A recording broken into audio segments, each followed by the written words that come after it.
አትዋሽኝማ ተከፍተሽ ነበር እንዴ ደግሞ አድርጌልሻለሽ አውሪኝ እባክሽን ሰብለ ሚስጥርሽ አድርገሽ ያዥልኝ ዝም በያቺ አለቅላቂ እንዴት እንደሆነ ነበር እባክሽ የፈለግሽው ታምሜ ማቀቅ ያልጋ ላይ እንድታገኘኝ ነው ወይስ ሞቼ መቃብሬ ላይ ነበር መገኘት የፈለግሽው እንዴት ነው የምረጋጋው እርግጠኛ ነኝ 30 ጊዜ እርጉዝ ነሽ እያልን ስናስጨንቃት ነው ቤቱን ጥላ የወጣችው ያውስ ማበዴ ነው ሁሉ ነገር አስጨንቆኛል ሁሉ ነገር አስጠልቶኛል ቆይ ይልበል እንደዚህ ጨርቄን አውጥቼ በመጀመሪያ የኋላ ታሪክሽን አውቄያለሁ በተለይ ደግሞ ስለነዛ ምስኪን ቤተሰቦች ስለዚህ ማውራት የሚጠበቅብኝ አይመስለኝም ሐሳቤ መቼም ገብቶሻል እንዴ እናቴ እኔ ታርገሽኝ ነው የምታውጂው አንቺ ተንከሲስ ያቺ እናትሽ ትመጣልሻለች ዛሬ እናትሽም አያቴ እናቴ ትመጣለች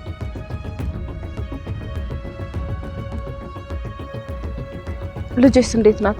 ቆይ ህመሙ ትንሽ ቀለል አለላ ችግር የለውም ማይ አያቴ ችግርን በደንብ አስተምራኛለች